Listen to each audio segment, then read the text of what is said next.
Эфирда Татарстанның көнья-көн шығыш хәбәрләре. Студияда Лилия Шафигуллина. Исәнмесез бүгенге программада.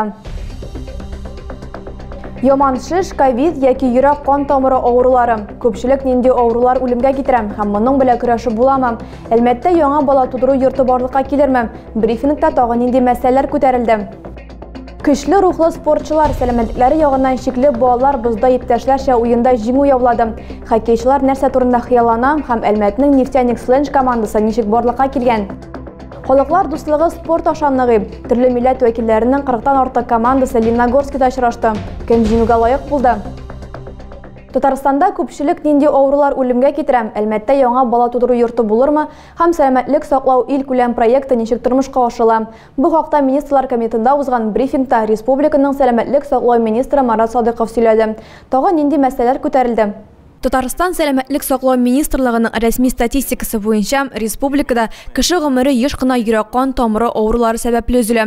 Икенче урынны онкология алып тора, өченчедә коронавирус, дүртенче урында тышкы сәбәпләр, үпкә авырулары исә бишенчедә. Быелның 10 ае эчендә республикада гомер озынлыгы 73,8 яшькә җиткән. Көн тәртибендә төп темалар: уртача гомер озынлыгын арттыру һәм туучылар санын үстерү. Күрсәткечләрне 2019 елгыныкына булса да кайтарырга кирәк дип искәртеп үтте министр. Соңгы 5 елда шәһәр халкын бер төп мәсьәлә кызыксындыра. Әлбәттә, яңа бала тудыру йорты булырмы? Перинаталь үзәге булган балалар хастаханәсе бала тудыру буенча йөкләнешнең бер өлешен үз өстенә ала.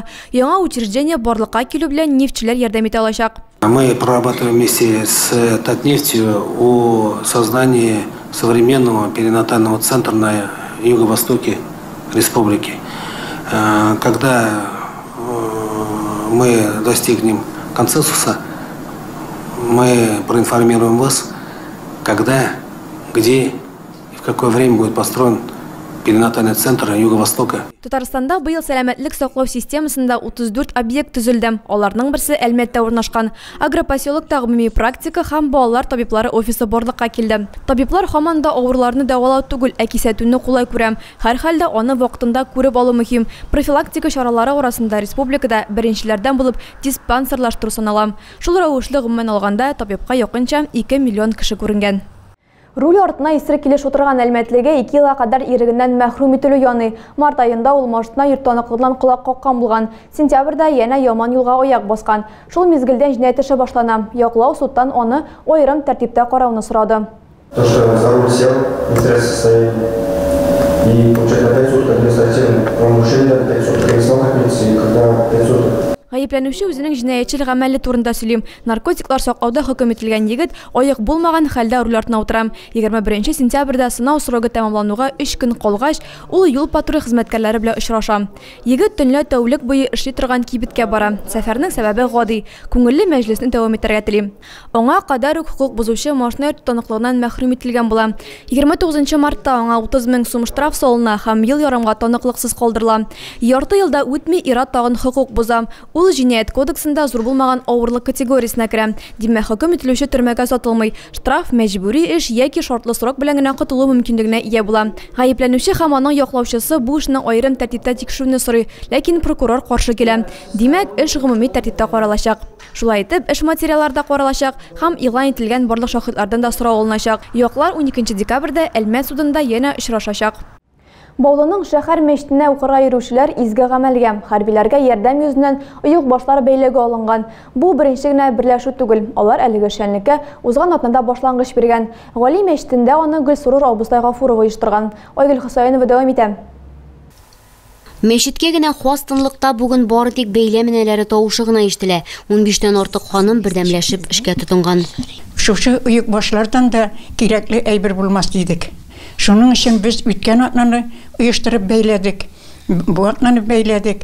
Әле безнең бәйләгәнебез була 25 пар, тагын 40 пар бәйләргә әзербез. Оек башларны бәйләү өчен Гөлсурур Абыстай җипне үзе сатып алган.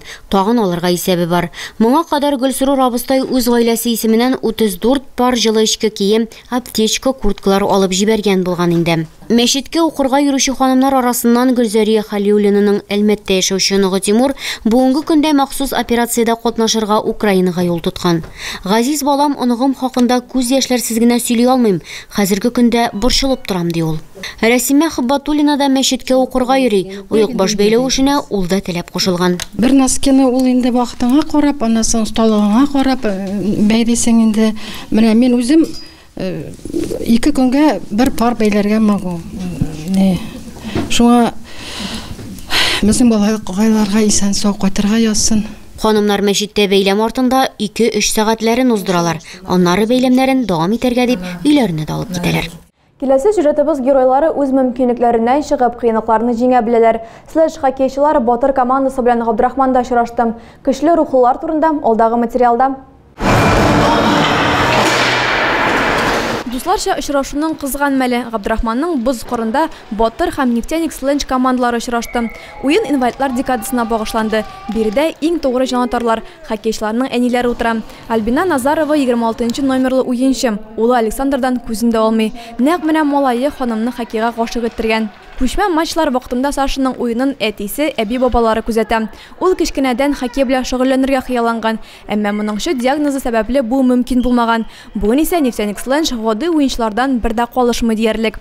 Уйнау җиңел түгел ди хоккейчы, әмма уенның соңгы мизгелләренә кадәр бирешмәскә тырыша. Бу аның өчен годы уен түгел, тренировкалар тернәкләндерүгә зур өлеш кертә. Булдыра алмаганда да тешне кысып хәрәкәт итәргә мәҗбүрсең. Яшь хоккейчы өчен Ак Барс капитаны Дани Зарипов үрнәк булып тора. Хыялында җиңүләр яулау һәм кем белә, бәлки киләчәктә аңа Россия яшьләр җыелмасына эләгергә дә насыйп булыр. Диләрә команда кураторы һәм баш тренерның тормыш иптәше. Казанның Ак Барс командасы аны ире белән слэш хоккейчылар тренировкасына чакырган. Соңыннан мондый команданы Әлмәттә җыярга тәкъдим итәләр. 2021 елның октябрендә казанлылар балалар өчен мастер-класс үткәрә. Иптәшләрчә очрашу Нефтяник Сленчның җиңү белән тәмамланды. Исәп 5-4. Бу еллардан соң җиңелгән Батыр хоккейчылары көндәшләренә бүләкләр тапшырды. Зәйдә инвалидлар декадасы балалар өчен бәйрәм белән ачылды. Сәламәтлекләре ягыннан үзенчәлекләре булган сабыйлар өчен күңелле программа әзерләделәр. Кайберәүләр тимер аякта тәүге адымнарын ясады. Чарада Адилә Бөрханова булып кайтты. Яшьлек без сарайында инвалидлар 10 көнлеге кысаларында үткәрелүче чара. Социаль яклау бүлеге берничә сәгатькә генә булса да балаларны ял иттереп, кәефләрен күтәрү өчен тырыша. Балалар янына зур панда да килде. Мондый чаралар сабыйларның әниләре өчен дә бик кирәк. Районда 171 физик мөмкинлеге шикле бала исәпләнә. Яшьтәшләре белән аралашу мөмкинлегеннән мәхрүм булган сабыйлар өчен мондый очрашуның әһәмияте зур. Алар бик теләп уеннарда катнашалар, аралашалар. 11 яшьлек Тимур Тимофеевның бәйрәмдә беренче генә катнашуы. Ул бирегә әнисе белән килгән. Бәйрәм дибегендә, конечно, бик теге сөенечле бәйрәм түгел инде. Бик кирәкле уйныйлар. Балалар очрашалар, берсе белән аралашалар. Бик күңелле, бик кирәкле уйныйлар. Оештыручыларга бик рәхмәт. Аю белән уйнап күңел ачканнан соң бәйрәм чәй өстәле артында дәвам итте. Теләге булганнар тимер аякта шуарга дип боз өстенә ашыкты. Араларында беренче тапкыр тимер аякта шуучылары да бар иде. Иң мөһиме бу чарада уңай хис-тойгылар, күтәренке кәеф һәм яңа дуслар табу мөмкинлеге. Адилә Бөрханова, Александр Тимофеев, Максим Майоров, Көньяк-Көнчыгыш хәбәрләре. Лениногорскида беренче тапкыр Татарстан халыклары ассамблеясы оештырган футбол турниры узды. Ярышларда 40-тан артык яшь спортчы катнашты. Оештыручылар киләчәккә нинди планнар кора? Татарстан халыклары ассамблеясының беренче мини-футбол турнирында Лениногорскиның 6 командасы катнашты. Һәр берсендә 7 кеше, шәһәрнең уку йортлары студентлары. Уенда 16 яшь һәм оннан да өлкәнрәк спортчылар катнаша. Турнир яшьләрне сәламәт яшәү рәвешенә чакыру һәм катнашучыларны берләштерү максатыннан үткәрелә. Турнирның беренче очрашуы Бораулаучылар командасының җиңүе 3-0 исәбе белән тәмамланды. Җыелма капитаны сүзләренчә, аларга җиңү яуларга нәкъ менә бердәмлек ярдәм иткән.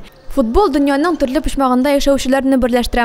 Катнашучылар бу спорт төрен уен вакытында туган хис-тойгылар өчен ярата. Альянс командасы составында төрле милләт вәкилләре бар. Күпчелегендә татарлар һәм руслар, ләкин чуашлар һәм башкортлар да бар. Җыелма команданың төп спортчылары озак вакытлар бергә уйный. Балалар күп кенә ярышларда, шул исәптән республика дәрәҗәсендәгеләрендә дә катнаша. Әлеге уеннар белән бергә шул ук вакытта команда Лениногорск төнге футбол лигасы һәм Әлмәт чемпионатында беренчелек өчен көрәшә. Татарстан халыклары ассамблеясының футбол турнирлары республиканың башка районнарында да узачак. Оештыручылар киләчәктә спортның берничә төре буенча спартакиада үткәрергә ниятли. Аның программасына футбол да керәчәк. Әлеге ярышларда иңнәр исеменнән Альянс уенчылары лаек булды. Тағы да күберәк яңалыклар һәм тапшырулар безнең рәсми сайтыбызда урнаштырыла. Без социаль челтәрләрдә бар, хәбәрләр юлагыз. Бүгенгә менә шулар, мин сезгә файдалы яллар, күңел тынычлыгы телим. Исән сау булыгыз.